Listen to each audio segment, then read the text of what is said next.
नमस्कार, बहुत बहुत स्वागत है आप सभी का। आपके साथ मैं हूं करिश्मा। बीजेपी ने 2023 में 9 राज्यों के होने वाले विधानसभा चुनाव और 2024 के लोकसभा चुनावों का शंखनाद कर दिया है। तस्वीरें लगातार भारत 24 आपको दिखा रहा है। आज से बीजेपी की 2 दिवसीय राष्ट्रीय कार्यकारिणी की बैठक शुरू हो चुकी है, जो मंगलवार यानी कि 17 जनवरी तक चलेगी। अब मीटिंग शुरू होने से पहले दिल्ली में प्रधानमंत्री मोदी ने रोड शो किया। उधर बैठक में गृह मंत्री अमित शाह, रक्षा मंत्री राजनाथ सिंह और पार्टी अध्यक्ष जेपी नड्डा और सभी महासचिव, बीजेपी शासित राज्यों के मुख्यमंत्री, सभी प्रदेश अध्यक्ष और बाकी पदाधिकारी शामिल होंगे। अब दिल्ली के बीजेपी हेडक्वार्टर में आज सुबह जेपी नड्डा ने पदाधिकारियों के साथ बैठक भी की। वो तस्वीरें भी लगातार अपने दर्शकों तक हम पहुंचा रहे हैं। लेकिन फिलहाल आपको बता दें, राष्ट्रीय कार्यकारिणी की बैठक का शंखनाद हो चुका है। प्रधानमंत्री नरेंद्र मोदी कन्वेंशन सेंटर के अंदर पहुंचे। सबसे पहले दीप प्रज्वलित कर राष्ट्रगान के साथ इस पूरी बैठक का हम ये कह सकते हैं कि इस पूरी बैठक की शुरुआत हुई। प्रधानमंत्री नरेंद्र मोदी को शॉल भेंट की गई और उसके बाद बताया जा रहा है कि बीजेपी लगातार मंथन में जुट जाएगी अगले 2 दिनों तक। फिलहाल प्रधानमंत्री नरेंद्र मोदी के रोड शो की भी तस्वीरें आप देख रहे हैं। ढोल नगाड़ों के साथ उनका स्वागत किया गया, फूलों की बारिश की गई और राष्ट्रीय कार्यकारिणी की बैठक में सभी दिग्गज चेहरे पहुंचे हुए हैं। तो 12 राज्यों के मुख्यमंत्री यहां पर पहुंचे हुए हैं। 350 सदस्य इस पूरी बैठक में है। बीजेपी यहां से 2024 को फतेह करने की तैयारी करेगी। फॉर्मूला सेट किया जाएगा कि आखिर किस तरीके से 2024 के चुनावों पर बीजेपी को अपना दमखम कायम रखना है। हालांकि प्रधानमंत्री नरेंद्र मोदी लगातार रोड शो के जरिए लोगों से जुड़ते आए हैं और ठीक उसी तरीके का फॉर्मूला आगे भी सेट किया जाएगा। अमित शाह, नितिन गडकरी और उसके साथ जेपी नड्डा, तमाम वो बड़े चेहरे, सीएम योगी आदित्यनाथ, मध्य प्रदेश के मुख्यमंत्री शिवराज सिंह चौहान, सभी पहुंचे हुए हैं इस बैठक में। राजनाथ सिंह, जेपी नड्डा आपको बता दें इस बैठक में पहुंचे हुए हैं। कई ऐसी फॉर्मूले हैं जो इस बैठक के तहत सेट किए जाएंगे। 2024 को लेकर बीजेपी इलेक्शन मोड में जुट चुकी है। ऐसे में क्या होगी बीजेपी की आगे की रणनीति, इसको लेकर बीजेपी आज महामंथन करने जा रही है। तो तस्वीरें आपके सामने हैं। मिशन मोड में इस वक्त बीजेपी दिखाई दे रही है और एक ऐसी पार्टी जो हमेशा चुनावी मोड में रहती है और ठीक उसी तरीके की मानगी इन तस्वीरों में भी देखने को मिल रही है, जहां पे पीएम मोदी का रोड शो, ढोल नगाड़ों के साथ स्वागत, फूलों की बारिश, राष्ट्रीय कार्यकारिणी की बैठक। बीजेपी ने आज दिल्ली में, आपको बता दें कि ये इन तस्वीरों के जरिए विपक्ष को भी यहां पे चुप कराने की कोशिश। एक तरफ देखिए कांग्रेस जो कि भारत जोड़ो यात्रा में इस वक्त व्यस्त है, राहुल गांधी खास तौर से। दूसरी तरफ आम आदमी पार्टी भी लगातार मैदान में डटी हुई है, अपनी जमीन को मजबूत करने की कोशिश कर रही है।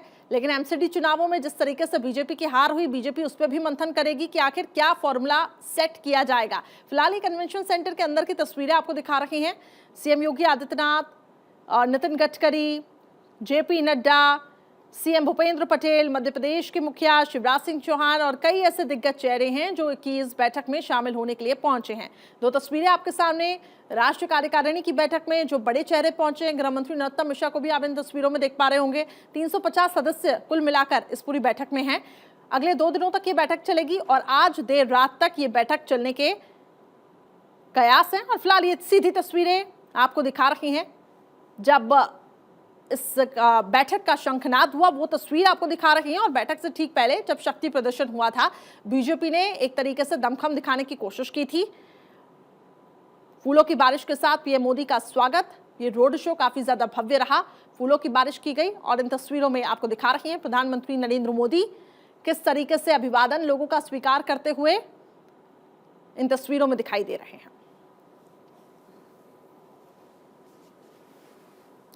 तो इस कार्यकारिणी की बैठक से प्रधानमंत्री नरेंद्र मोदी दरअसल लेकर और बीजेपी खासतौर से एक संदेश भी देना चाह रही है कि देखिए किस तरीके से जो कार्यकर्ता हैं उनमें जान फूंकने की, एक तरीके से जोश भरने की ये कवायद। हालांकि गुजरात चुनावों के बाद बीजेपी का मनोबल काफी ज्यादा इस वक्त हाई है, क्योंकि गुजरात में बीजेपी को बम्पर और ऐतिहासिक जीत मिली। ऐसे में एंटी इनकम्बेंसी होने के बावजूद भी बीजेपी को जीत मिली है। तो इस बैठक के भी अपने अलग मायने हो सकते हैं, क्योंकि कुछ राज्यों में अगर एंटी इनकम्बेंसी है तो जैसे गुजरात में फॉर्मूला सेट किया गया, ठीक उसी की तर्ज पे वहां पर भी ये जो नेता हैं वो लोगों तक पहुंचेंगे। तो कार्यकारिणी की बैठक से दरअसल एक तरीके से संदेश भी देने की यहां पे कोशिश हो रही है। कई ऐसे कार्यकर्ता जो यहां पर पहुंचे हुए हैं और कार्यकर्ताओं का भी मनोबल इस वक्त काफी ज्यादा हाई है। सीएम शिवराज सिंह चौहान को भी आपने देखा तस्वीरों में। ये उस वक्त की तस्वीर है जब प्रधानमंत्री नरेंद्र मोदी ने इस बैठक का शंखनाद किया, उनको शॉल भेंट की गई, सम्मान उनका किया गया और इस बैठक का समापन प्रधानमंत्री नरेंद्र मोदी के भाषण के साथ होगा। तो कई योजनाएं हैं जो बीजेपी जनता तक लेकर पहुंची हुई है इस वक्त, खासतौर से G20 समिट, क्योंकि भारत उसकी अध्यक्षता करने जा रहा है। भारत के लिए एक बहुत बड़ा, हम ये कह सकते हैं, मौका है। वैश्विक स्तर पर भी भारत ने अपनी जो पहचान बनाई है, अंतर्राष्ट्रीय स्तर पर भी भारत ने जो अपनी पहचान बनाई है, वो काफी ज्यादा महत्वपूर्ण हो जाता है। इसके साथ साथ देखिए, कार्यकारिणी की बैठक एक तरफ, दूसरी तरफ भारत ने जो अब तक दूसरे देशों के साथ संबंध बनाए हैं वैश्विक तौर पर, उस पर भी मंथन चिंतन लगातार प्रधानमंत्री नरेंद्र मोदी का जारी है। तो किस पर मंथन होगा? 5 ट्रिलियन इकोनॉमी पर बातचीत होना संभव बताया जा रहा है और इसके साथ साथ कुछ और भी ऐसे अहम मुद्दे हैं जिन पर आज डिस्कशन होने वाला है। 9 राज्यों में होने वाले चुनावों को लेकर भी बातचीत होगी। तो लगातार इस पे हमारी नजर बनी हुई है। आगे अब बढ़ते हैं। मध्य प्रदेश में किताब पर दरअसल इस वक्त सियासत काफी ज्यादा गरमाई हुई है। किताब का नाम कांग्रेस और राष्ट्रीय निर्माण की गाथा है, जिसके कंटेंट पर बीजेपी ने अब ऐतराज जताया है और कांग्रेस पर हमलावर बीजेपी हो गई है। किताब में आजादी की जंग में राष्ट्रीय स्वयं सेवक संघ और हिंदू महासभा जैसे अन्य संगठनों की भूमिका पर सवाल उठाते हुए निशाना साधा गया। कांग्रेस और राष्ट्रीय निर्माण की गाथा पुस्तक को पीसीसी चीफ कमलनाथ के मीडिया सलाहकार पीयूष बबेले ने लिखा है। उन्होंने किताब में ये लिखा कि कांग्रेस और आजाद हिंद फौज देश में स्वतंत्रता के लिए काम कर रही थी, वहीं दूसरी ओर मुस्लिम लीग और हिंदू दक्षिणपंथी संगठनों की भूमिका काफी अलग थी। अब इन संगठनों ने हमेशा अंग्रेजों की तारीफ की। इनमें आरएसएस, हिंदू महासभा जैसे संगठन शामिल हैं। किताब में आजादी की जंग में जिन्ना और वीर सावरकर की भूमिका को एक जैसा बताया गया है। किताब में यह भी लिखा गया है कि बीजेपी के नेता खुद को राष्ट्रवादी बताते हैं और बीजेपी को तभी आपको बता दें कि इस कंटेंट से दिक्कत हो रही है। लेकिन हकीकत यह है कि जब देश में अंग्रेजों के खिलाफ लड़ाई चल रही थी, उस समय राष्ट्रवाद दिखाने का सही समय था। तब बीजेपी के जो सहयोगी संगठन हैं वो चुप बैठे थे, उसका भी जिक्र इस किताब में किया गया है।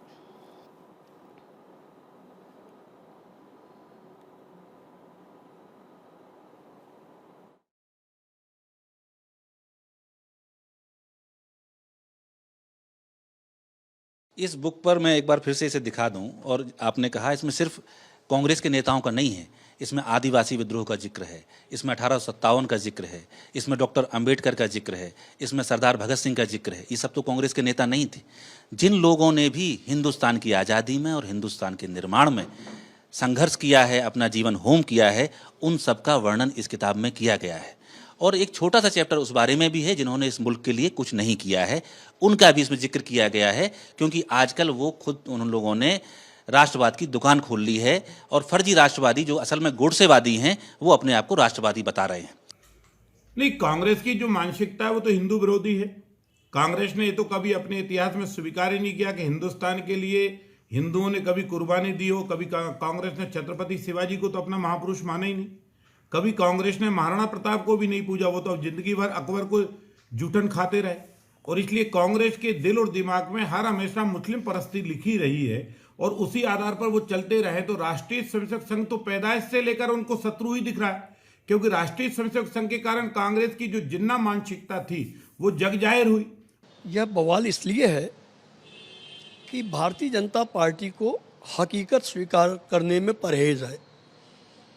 पीयूष जी ने जो पुस्तक लिखी है, उस पुस्तक में आज़ादी के संग्राम को लेकर और भारतीय जनता पार्टी के नायकों को लेकर जो खुलासे किए हैं, वह नई पीढ़ी के समक्ष उनके वास्तविक चरित्र को उजागर करते हैं। और जब उनका चरित्र उजागर होगा तो स्वाभाविक तौर पर, वैचारिक तौर पर द्वंद्व इस विचारधारा में होगा। अब बिहार की राजनीति से जुड़ी इस वक्त एक बड़ी खबर, बिहार महागठबंधन में अब दरार और बड़ी है। खबर यह है कि शिक्षा मंत्री चंद्रशेखर को लेकर तकरार बढ़ गई है। चंद्रशेखर ने पेपर लीक की तस्वीर शेयर की, शिक्षा बिहार तेजस्वी बिहार का नारा दिया। रामचरित्र मानस वाले बयान पर भी अब विवाद काफी ज्यादा बढ़ गया है। तो बड़ी खबर, बिहार की राजनीति से जुड़ी हुई लगातार महागठबंधन में दरारें पड़ती हुई दिखाई दे रही हैं। शिक्षा मंत्री चंद्रशेखर को लेकर दरअसल ये तकरार बढ़ी है। ट्वीट्स लगातार सामने आ रही हैं, ट्विटर वॉर चल रहा है। चंद्रशेखर ने पेपर की तस्वीर शेयर की और वो तस्वीरें आपको दिखा रही हैं जिसमें शिक्षा बिहार तेजस्वी बिहार का नारा दिया गया था।